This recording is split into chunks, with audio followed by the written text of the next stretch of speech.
and I was just about to open. I had just a few things left to, I guess, finish on the building and a few things left to pay for, and the 2008 crash of October happened where all the credit was cut off.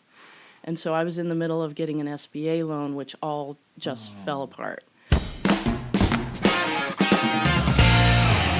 Hey Islanders, and welcome to episode 120 of the Camano Voice. Today I speak with the owner of Picnic Pantry and Parlor. Please welcome Traci Smith. Hi, I'm Brandon Erickson, and you're listening to the Camano Voice podcast, where I interview folks around Camano Island and beyond. If you want to stay up to date on events, businesses, and even hear a little history of this area, subscribe to this podcast and share with your friends. Thanks for listening. Anyways, I don't know how you guys like that. I love the end of that intro. I get to listen to it a lot. So, hey guys, welcome back to another episode. Hope your week is going well. This episode is going to be releasing beginning of Thanksgiving week. So, happy Thanksgiving to all of you. Hope you guys are having a good week, and hope you guys eat lots of turkey and whatever you do for your Thanksgiving. I don't know if everyone likes turkey, if nobody likes turkey, or if it's a normal mix or whatever. But I'm not a huge fan of turkey. I feel like that's probably sacrilegious to say about Thanksgiving. I always prefer everything besides that. So that's just me. So, anyways, please don't quit listening to the podcast because of that. Anyways, today I got to speak with Traci Smith, and she's owned multiple businesses. Started out taking over a family business. Eventually she sold that and then started another restaurant. And after running that for quite a while and working way too many hours a week, decided that she needed to give herself a break from that. And then eventually she started the Picnic Pantry in Stanwood. So you'll get to hear her whole story of how she got here. And but amazing woman. She's done so much. She just has no fear of just putting her nose to the grindstone and just working through whatever comes her way.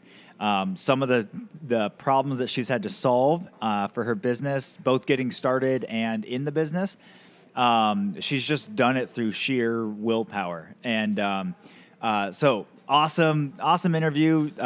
Again, just so much respect for this gal for what she's accomplished.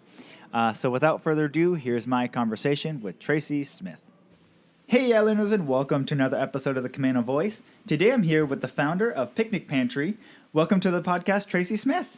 Thank you very much. I'm excited to be here. Yeah, we finally get to connect on this because we've been trying for about a year, but schedules and everything. Everybody's busy. Yes, for sure. So before we get started, tell us a little bit about Traci. I was born and raised in Spokane, a little town 9 Mile Falls outside of Spokane. I was raised in the country, and so I'm kind of a country girl at heart. From there, I purchased my mother's embroidery business, and so I did that for numerous years. After that, I moved to San Diego and lived there for about 11 or 12 years and did some businesses down there, and moved back to my home state here about 7-8 years ago, I think. Okay. Nice. So you've kind of been all over the place on the West Coast. West Coast, yes. For sure. Nice. Very cool. So you went to school outside of Spokane. Is that you lived there until you graduated high school then? Yes, I grew up in 9 Mile Falls, went to elementary and middle school there, and then went to Meade High School in Spokane because we didn't have a high school in 9 Mile. So yeah, and then went to college after that. Played soccer a year at Whitworth College. It was a college back then. Okay. And then was on the 10-year college plan. So I went here and there and finally graduated from Eastern 10 years later. Okay. What was going into college, what was kind of your focus starting out? Well, I originally went to become a teacher. Okay. So I got about 2 years into that program at Eastern and just realized that I guess the bureaucracy of teaching and all the rules of what I felt would help a student versus what they allowed us to do as as an educator. And so I figured out pretty quickly that wasn't the role I wanted to take. Okay. And by then I was running my business. It was my business at that point, and so I just kind of continued on in accounting, math, business, that kind of classes. Okay. Yeah. So after you decided not to be a teacher, then did you just take a bunch of classes and then eventually you look back and you realized, oh, look, we have enough credits to graduate? Or did you kind of follow a path? Well, I had to be guided because I was running a business, working about 80 hours a week and taking night classes and trying to fit everything in. And so there was a time when I was able to take a course. I believe it was called a La Vida, and I had to write it was several hundred pages, and for my life experience and business experience, and I got a bunch of credits for it. Wow. So I did have to be strategic about how I could get my credits and where they fit in order to graduate. But yeah, it was a pretty neat program that they had for older students. Okay. Right. Cool. So what did you end up graduating with then? Oh, gosh, I think I got a liberal studies degree with a emphasis in business math, something like that. Yes. Yep. Yeah. Nice. So for the embroidery business then, when you took that over from your mom, mom, right? Mm-hmm. Was that something that she had been doing for a long time? So I was a third generation owner. My grandmother and grandfather started it in 1951. Wow. And my mom and her sister purchased it in the 70s, and then I purchased it from her in 94. Okay. Yeah, it was a really neat little business. Nice. Mm-hmm. So what did you guys, I understand embroidery, but what did you guys specialize in as far as overall? Oh, at that time, that was in the late 80s and 90s that I got into it full time, and we were doing a lot of corporate. There was, everybody was wearing a logoed shirt. So we were doing logoed shirts for AT&T and Verizon and all the grocery stores and really some big companies. One of my most famous customers was Evel Knievel. Okay, very cool. It was pretty cool. Nice. So when you were wrapping up, did you sell that business on to someone else? Or? Yes, I sold it to a competitor in Spokane, and then I consulted with them for a few years, and then ended up reopening my own embroidery company that I outsourced to. So I kept doing that, did kind of promotional products and focused on golf tournaments. Okay. Logoed golf balls, logoed tees, logoed shirts, that kind of thing. Yeah. After that, yeah. Nice. So when you were deciding to sell the business, was it something like, were you just wanting a change, or what was kind of the reasoning? It was hard, and it was very competitive. I had a 12-head embroidery machine, a 6-head embroidery machine, and a 2-head embroidery machine, and we ran 24/7. And I was in my 20s, and so it was really, really hard work and very competitive, very hard to make a good living. Yeah. And so when the opportunity came, actually a competitor approached me and said, we're interested in your business. So it was just a good opportunity to try something else. Yeah. Yeah. So was it basically just you doing the work, or did you have a couple other people helping? I had 16 employees. Okay. Yeah. So we had 3 shifts, and I just managed everything. I did all the sales and all the management, but I had people running the machines. That's a lot of people to keep going and on top of everything else that comes along with a business. Definitely. It was challenging for sure. Okay. So then what prompted the move then? Oh, gosh, the weather. I was playing a lot of golf at that time. And in Spokane, you can only play golf, 4 or 5 months a year probably. And so I just, I had never left because right out of high school, I knew I was going to take over my mom's business.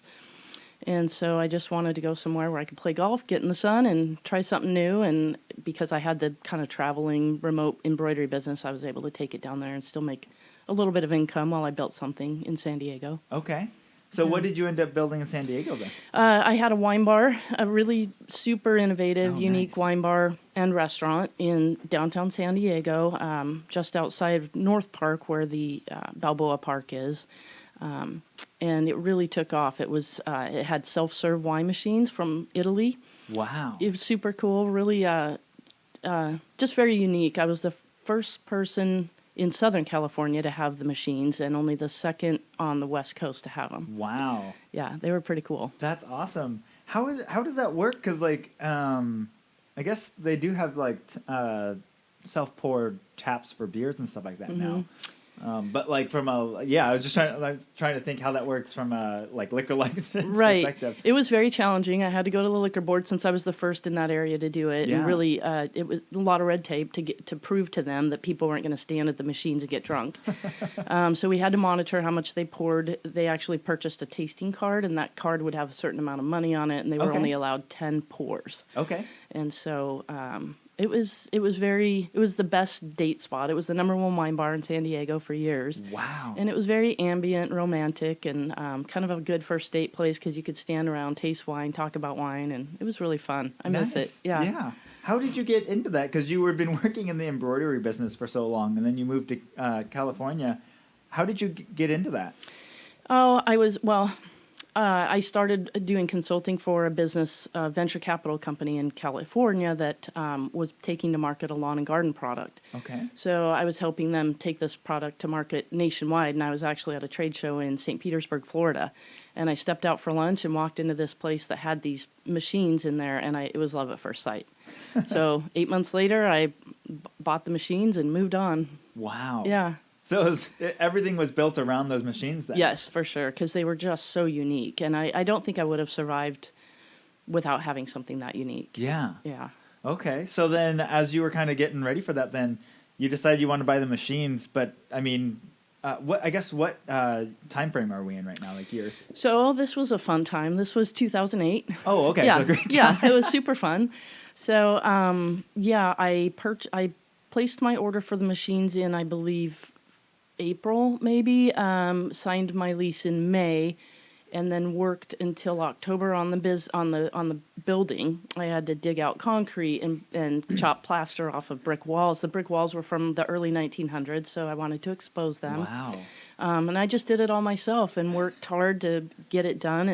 And the machines had to be ordered from Italy, so they were 8 months out. Okay. And I was just about to open. I had just a few things left to, I guess, finish on the building and a few things left to pay for. And the 2008 crash of October happened where all the credit was cut off.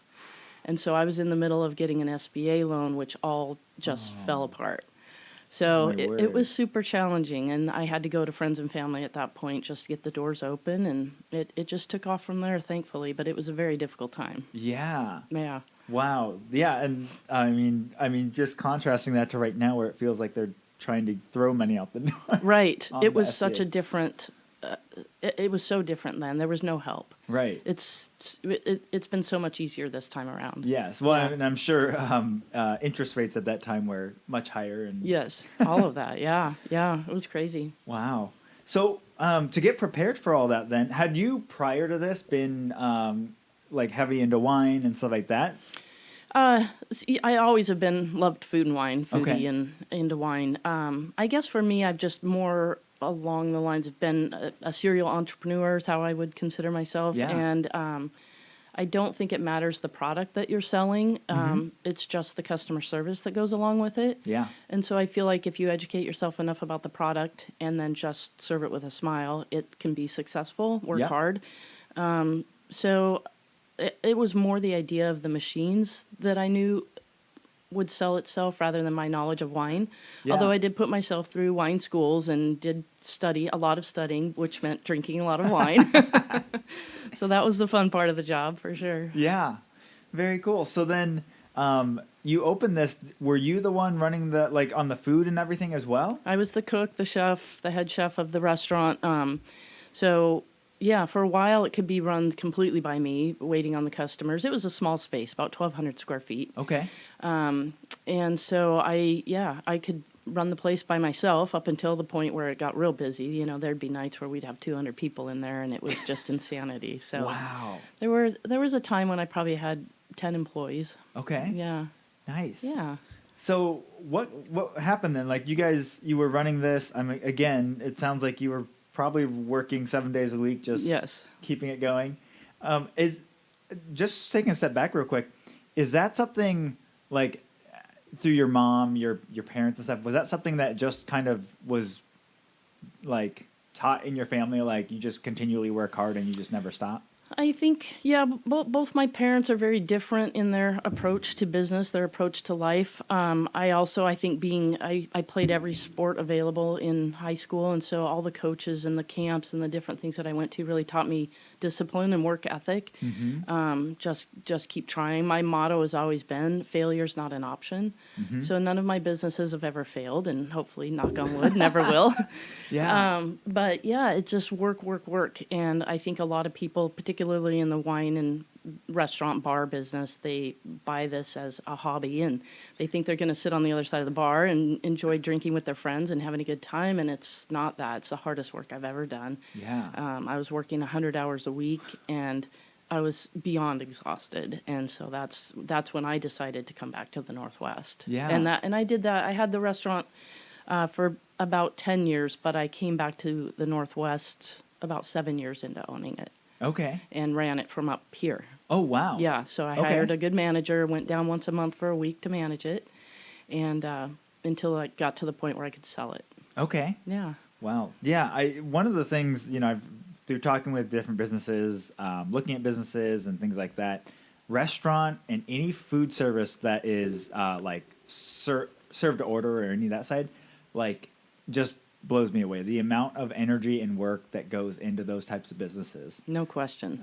Physically demanding as well. Yeah. On top of there's the whole operations of the business itself, which is complex and difficult to manage and operate. And then you have all the normal stuff of businesses, the admin side that you have to somehow get done at some point. Right. Yeah. It's morning till night. I mean, my day started at 7 a.m. and ended at 2 a.m. Wow. And they were crazy. Yep. All day. So when you came around to the point where you could sell that, then were you kind of working toward that goal, just waiting until you were able to get to that size? Yes. Yes, it was always an option for me to sell the business, build it until I could sell it. Again, I got extremely lucky, and one of my customers approached me, and the deal went through within a few months. And wow, yeah, it was very stressful, of course. And it was a corporation, so I sold the corporation, and that just had more detail to it as well. Yeah. But I feel very fortunate that it turned out the way it did. Yeah. Well, and that's impressive for a business sale, because working through those, there's just so many things to get through. Correct, a lot, but yeah, it all worked out, thankfully. Nice. Yeah.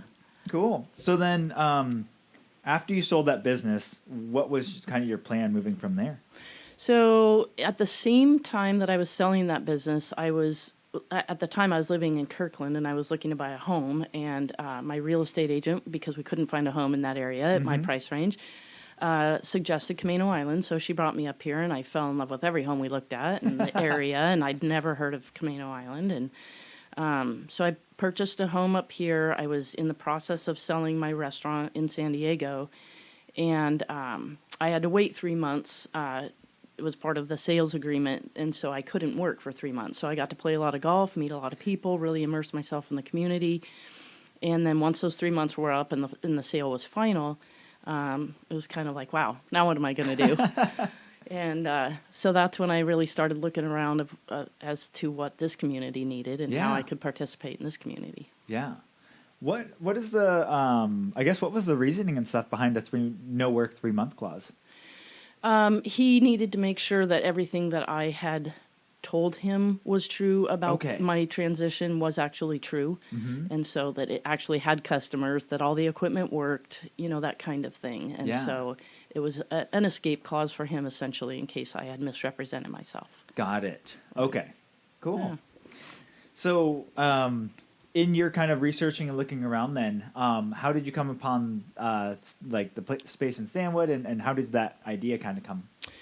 Well, oddly enough, a friend of mine in Kirkland was looking at starting some sort of a restaurant in Stanwood, and she was looking, and I of course, was still in complete exhaustion mode from running the wine bar, and was just kind of helping her come up with something and looking at different spaces. And when the time came to sign the lease, after I had found something that I thought would be perfect for her, she didn't want to do it.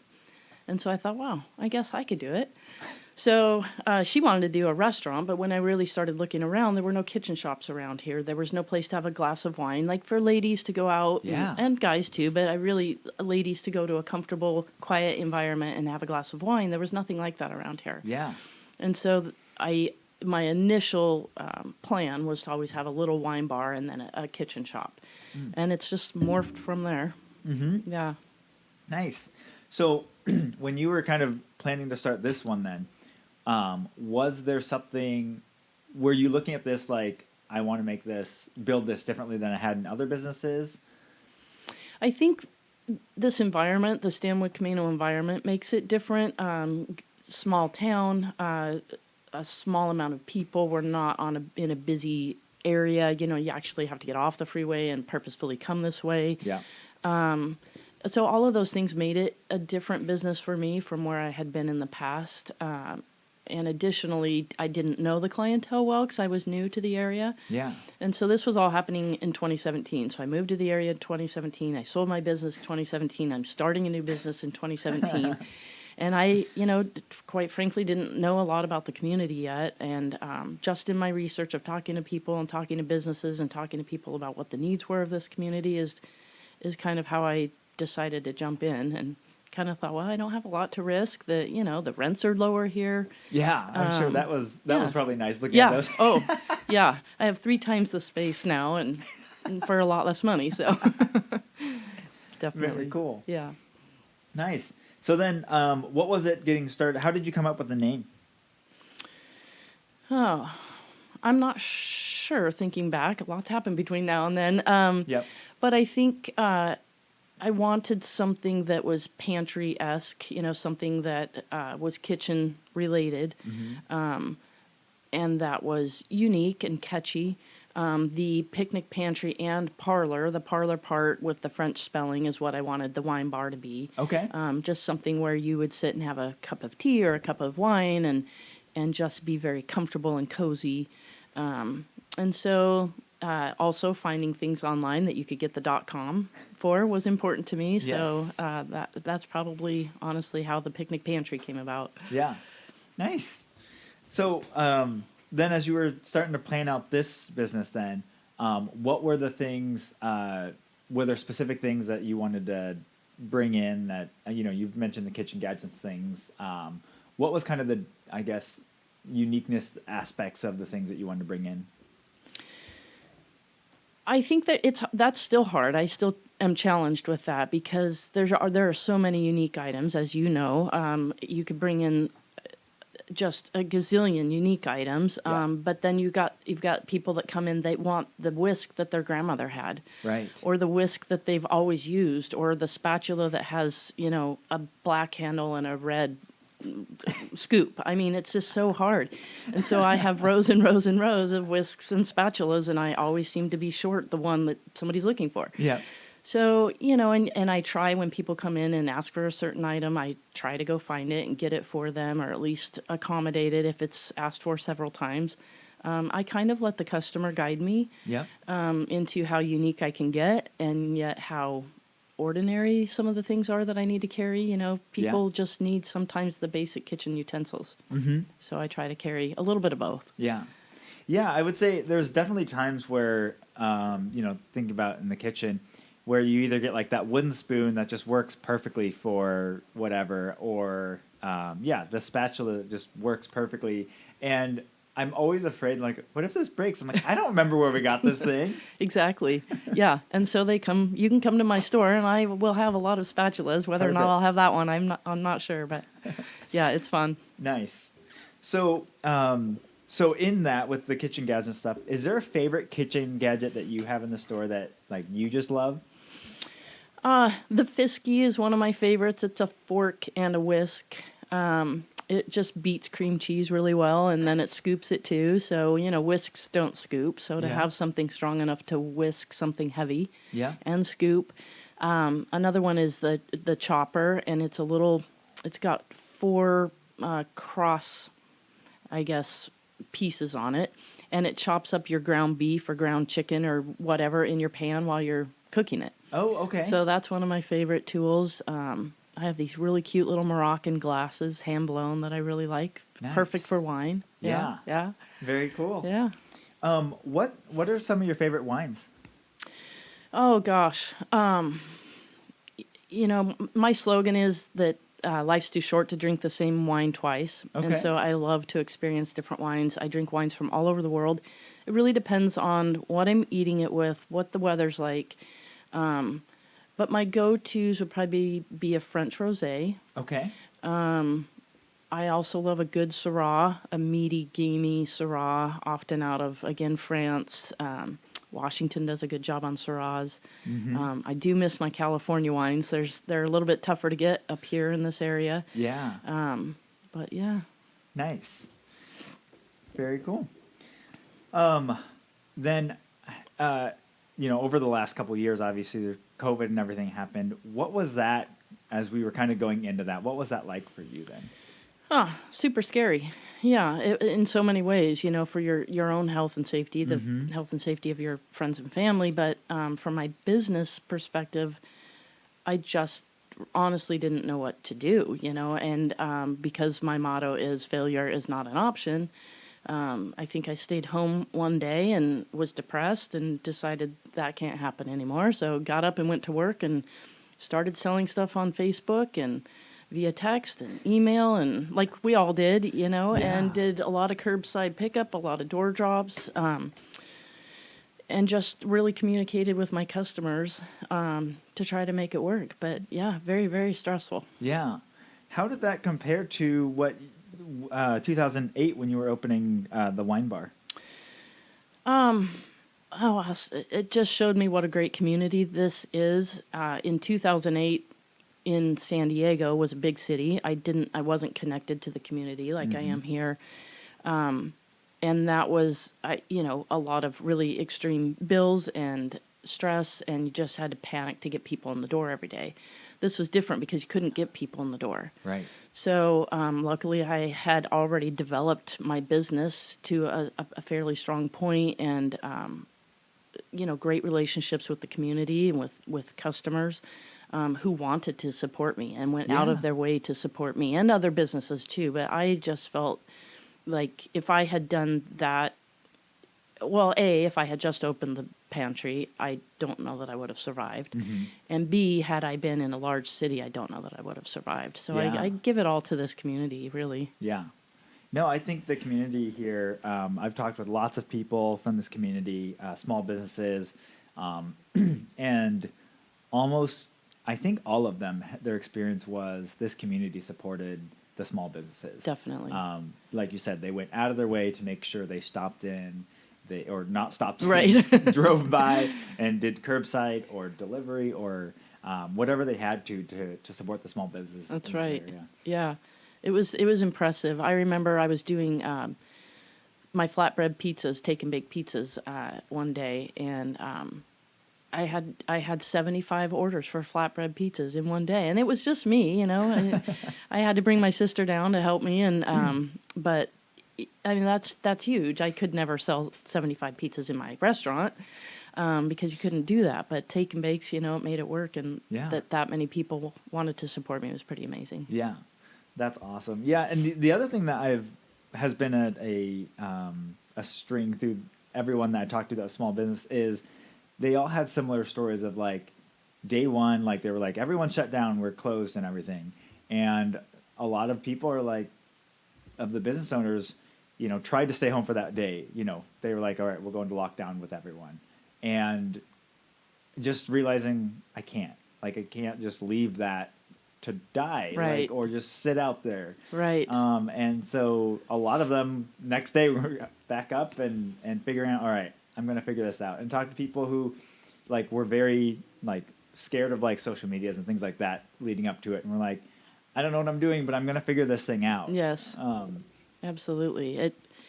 Thank goodness for social media, right? Yeah. How else would we have gotten through it? I don't even know. Yeah. But it's pretty amazing. Yeah. Very cool. So, how did, as you kind of played out the rest of that year, how did that year go for you because Stanwood was a little lagging on, not, because it was linked to Snohomish. Correct. How did that kind of play out? Well, it was challenging. So my restaurant closed. Even when we were able to reopen, I had an indoor restaurant. The tables were close together, a tiny spot. So the restaurant never did open during 2020. Okay. And then, it was so chaotic doing the social media. So I would get orders placed via text, via email, via Facebook Messenger, via Facebook messaging, via Instagram messaging, on the voice recorder at the phone. And you're trying to keep all this stuff. And is this a double order or not? And do I deliver it? Or are they picking it up? And so you're doing that. And then all of a sudden they say, oh, you can open your doors.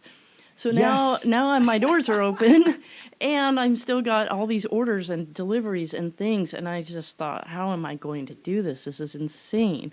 And I think a lot of the small businesses worked twice as hard during the lockdown. And I say that in quotes because we never could lock down. We worked harder to make the sales that we had to pay our bills. And then now all of a sudden we're open and now everybody wants to support us, which is great. But we're still trying to do the social media thing. And it was very challenging to balance it all. Yeah. Yeah. Yeah. No, I felt like, the whole, I don't know if it's a meme, but the online social media culture was like, how do you stay, either productive or entertained at home and all this boredom. Yeah. And I was like, my wife and I were like, we wish we were bored. Yeah, just one day. I just wish I could stay home for one day and be bored. But your drive to pay the bills is more important. And, keeping your community happy and safe and fulfilled definitely drives us. Yeah. So as you rolled into 2021, what were you, I don't know that any of us knew what to expect as we rolled into this year. Right. But how has this year gone then? I guess it's more unpredictable, just challenging in that, okay, you thought now that we're open and now we're getting the vaccine and now things will go back to normal and I can open my restaurant again and everything will be normal, but it's been far from that. And then the added challenge of not only dealing with the pandemic, then the politics of all of that and trying to balance all of that for everybody. And then the mask and no mask, and it's been just challenging, right? Yeah. Then you add to that, you can't get employees, and you can't get product, and in January and December, people are telling me, you better place your Christmas orders now or you won't get any, and I'm still trying to recover from last Christmas, right? So, it's just been challenging, and I have literally been ordering every day for, probably since February, to get enough product in my store for this upcoming holiday season. Right. And you're doing your checks and balances as far as, what percentage do you think you're up and what percentage do you think you need to order over last year and trying to get the right amount of product in. And the last thing I want, there's two last things I want. I don't want empty shelves, and I also don't want a bunch of stuff left on the shelf at the end of the year, right? So there's a real balance to that, and nobody knows what the magic number is. I certainly don't, but I hope that I've gotten it somewhat figured out. Yeah. And, you go to some of the big box stores and they have shelves empty everywhere. Yeah. And I won't. I promise my shelves will be full through the end of the year. Yeah. I really, I feel like I've achieved that, hopefully. Yeah. Yeah. Yeah. No, I think that has been... this year has definitely been that the challenge, the secondary effects of COVID have all hit really hard. Yes. The finding new team members for us, we went through this period where people were going and they gave us notice, and we had been trying since they gave us notice, because some of them gave us months notice, and we were trying to bring people on and find people, and we just couldn't find anyone. Right. And then, my buyer, Christy, I feel like sometimes she's just going to walk out. It's scary, yeah. It's just so much that she's trying to keep track of. Sure. One invoice splits into 20 different pieces of things that she has to now track. Yes. And then there's quality control issues, too, because nobody has the amount of employees that they need. It's constant babysitting. I know I'm on the phone half the day, following up on orders, following up on broken merchandise or merchandise that isn't done properly, and definitely new challenges this year. Yeah. And I have new employees this year also, and they're thinking, wow, I didn't know Christmas was like this. And I'm like, well, it's not usually. Yeah. This is definitely a different year. So don't base all of your Christmas experiences on this year, because it's a complete anomaly. Yeah, for sure. So what are some of the menu items and stuff that you offer on Parlor side? Well, it's changed so much over this whole COVID process. Back when I was open prior to COVID, I did flatbreads, warm cheese bites, a lot of charcuterie. I specialize in charcuterie boards, Yeah. either to go or to dine in. But I had quite a good following before COVID. I was open till 8 or 9 at night, and so I had a good nighttime crowd in there, and we were Nice. always busy. The restaurant has just opened this year in, I believe, July. Okay. And because now the store is so much busier than it was prior to COVID Yeah. and the lack of employment, I just am not able to be open and cook food and do it all myself. Right. It's just too busy, right? So now I pretty much just serve cold food, mostly charcuterie boards, caprese salad. I have a pretzel, some basic food, but enough to keep people happy in the Yeah. restaurant and having a sip of wine. And then when I just reset the store 2 weeks ago and got all the holiday merchandise out, Yeah. I shrunk the restaurant then again, and then now I only have 2 tables in there. But again, with the COVID and the Delta variant Yeah. coming back, people don't want to eat inside. They Right. don't want to be close to other people, and I totally understand that. So we've repurposed the space. Yeah. Well, and that's, I mean, again, it's the adaptability side of being a business Yes. owner. You have to, my dad used to always tell me, like, business is agnostic. Like, you might really like a certain thing or something in the business, but, like, you can never love it so much that, like, you can't let that go That's and true. move on to something new. So true. Yes. And that was something that, yeah, has definitely stuck with me. It's something I think back on a lot. I was like, okay, I know I really like this thing, but how is it doing on a financial and, like, that? Exactly. Yeah. And listening to your customers. Yeah. You can't be driven by them. You have your plan and your goals, but listening to them, hearing them, and knowing, I mean, you can tell by looking at the deposits every day, right? Right. So, yeah, you just have to keep morphing and making it work. Nice. Yeah. So with this business, have you been able to, shrink your work day from, 100 hours to a little bit less? It's definitely manageable. It's almost perfect right now. We close at 5. We're open 6 days a week, going to 7, for the holiday season. Nice. But it's manageable, and I feel like I might be able to maybe even have a life. Yeah, so maybe go to dinner and enjoy some of the restaurants around here after work sometimes. And Yeah. Nice. Yeah. Very cool. And you've also got, I've been able to interview quite a few of the people from that downtown area. There's just a lot of neat business owners down there. I mean, there's, it's like almost, I don't know if it's all women owned, but like many of them are. Yes. And we just have a really good camaraderie. We try not to carry the same products as much as is possible. Mm-hmm. We try to support one another. I mean, there's always some drama, of course. We're all women, and we're all trying, fighting for the same dollar, really. But we all carry really unique things. I think the biggest thing is getting people on Camano that haven't been on that main street for a long time. They still have I guess, a preconception in their mind as far as what's on that street. Yeah. But there's so many new shops now, and even the ones that have been there for a long time, they have changed too. And there's just something for everyone down there. And I hear all the time people feel like they don't have to go to Smoky Point as much anymore or Mount Vernon anymore. Like, downtown Stanwood has a lot of what you need now. Yeah.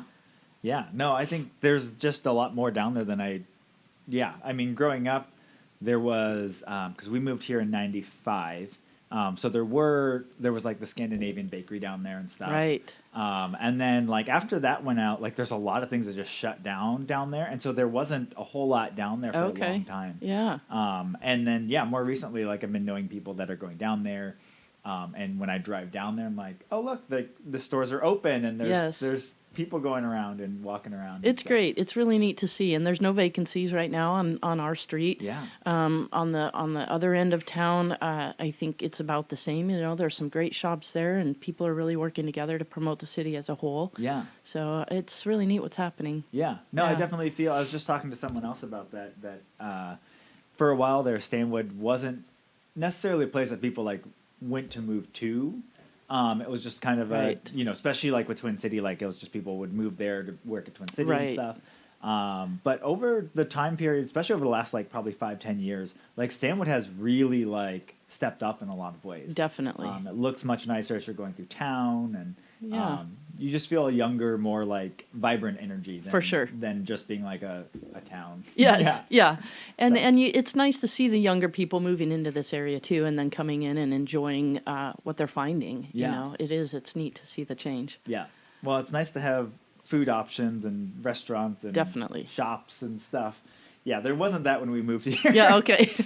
Like You were one of the brave ones. Yes, when Higgins opened, we were like all like, wow, there's a real grocery store here, and the plaza eventually, Yeah. But yeah, for a long time there wasn't much out here. Interesting. Yeah. So. That'd be rough. Very cool. All right. So, I think as business owners, we move through big challenges, and sometimes it's just we survived it and we move on. But I was just curious, what are some of the bigger lessons that you learned through going through? I know we're not completely done with COVID or anything, but what are some things that you've taken away from after going through COVID? Again, I think the biggest thing is just being kind and listening to your customers. Figuring out what will work instead of always complaining about what isn't working. Yes. Being adaptable and being willing to try new things until you find what will work in a certain time. The times change. Every day is different, and we just have to be able to adapt to what the world or our community is telling us. Yeah. And I feel like if you do that, you're going to make it. Yeah. And I just, it's constant change and constant battle, but I just keep listening. Yeah. Very cool. And then what do you see as the future of Picnic Pantry and Parlor? Oh, I think more of the same, just constantly trying to find new things. Being that most of my customers are repeat customers, we don't have a lot of tourism, although there's a good amount of tourism in the summer, and those are nice. Yeah. But if you don't change your product line, you've got the same people coming in. They've already purchased, one particular item. They all already have the Fisky, right? Yeah. They want a new Fisky. And so it's constantly trying to have the important things, but coming up with enough new stuff that every time somebody walks in the door, they're going to find something new. Yeah. And that's why I spend so much time ordering. It's also why I don't sell things online, because I don't carry the same thing over and over again. Right. For me, it's just constantly bringing in something new. Keep the staples, but just always have something new for your regulars. Yeah. Yeah, I think that has been, that's definitely been something I've admired a lot about Christy over the years, is that, you're selling to the same customers. Yes. And it's a different mindset than if you're in a city and you just have a stock of 100 items that you carry all the same 100 items. Right. It's so much, it's a lot more difficult, but it's a very different way to run a retail business than Correct. what you would expect, I guess. Yeah. And I've been in shops in tourist towns, Lacan or et cetera, and they don't change their inventory. Every time you go in once a year, and every year it's the same stuff. Yeah. And they wonder why they're failing, and you just have to know your clientele. Yeah. And give them something new. Give them some new eye candy every time they come in. Yeah. Nice. All right. Well, I like to end every podcast with some rapid fire questions. Okay. So the first one is, what purchase of $100 or less have you enjoyed the most over the last 3 months? I think my favorite thing right now is a smart light bulbs. Nice. Yeah, they're super cool. I can change. It's fall, and so now my light bulbs are orange. And if I'm watching a Seahawks game, I can turn them into green, or at Christmas they're red by the click of a button. It's just super cool. Yeah. Yeah. It is. My friend actually has got some of them, and he had it all hooked up with Alexa. And so when we went over to watch a movie, and he's like, Alexa, dim the lights, and then goes, and I was like, oh, that's weird. He's like, it's so much fun. It is so much fun. It is. Yeah. So very cool. All right. Pretend you have a friend coming from out of town. What would their first day look like here? Oh, gosh. I have that a lot, and it always kind of looks like this. We go to Cama Beach for Cama Cafe for breakfast. Nice. We do some walking on the trails at the 2 state parks. I always like to show them the little cabins down at Cama. Go to town and shop Main Street, both ends of town, support the locals and show them what we've got there. I always like to go to Sail Brewery for the zombie. Yes. Yeah. Love going. Tapped for fish and chips. The Camano Commons for the everything Craigle. Oh my gosh, that's a must every time. Yeah, and then kind of a quiet night at home in the backyard and maybe a little fire pit. Nice. Yeah. Very cool. All right. Who is an interesting or fascinating person in this community that I should interview next?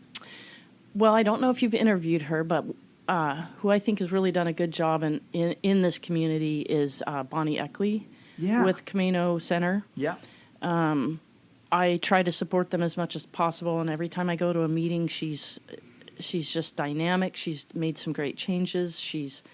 They're flush, in their finances, and I'm just really proud of what she's done there. Yeah. I'm always surprised by the, I guess, level of people that we've been able to, this community has brought into some of the nonprofits and some of the, yes, like at the food bank with Kathy. Yes. And before that, Lynn Ayers. Yes. Just the people that have come into these, they're not the people like, I don't know. It's not always true, but I feel in a lot of nonprofits, sometimes they get not the rejects, but just they're not the highest level Sure. of people. Whereas in this community, as I talk to these people, I'm like, you could be running like you've been like some of them have, or like Yes. ex-CEOs or like of big Definitely. companies, and now they're here and they just want to serve this community. Yeah, So, it's great. It's really neat It's to very see. cool. We're very lucky. yeah. All right. And lastly, what piece of advice would you give your 20-year-old self? Well, I would give my 60-year-old self the same advice, and that would be to not sweat the small stuff. Yeah. I'm very driven. I'm a perfectionist, so it's really hard not to get stirred up in the little things, what people say or do or think about you. But in the big picture, the small stuff just doesn't matter. Yeah. It's more about family and love and balance and all that. So, yeah. Nice. Yeah.